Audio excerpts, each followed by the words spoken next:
半年でポンドみたいな。我々の感覚でいうと桃栗3年かけ始め、あ、こっちもじゃないですね。まだ半年。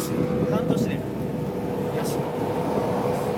成長が早いだけに柔らかい分だけ気になるんですけど、この山とかあっちのハゲてるのもあれそうなんですね。これは違うんじゃねもともと結構ハゲてる山も。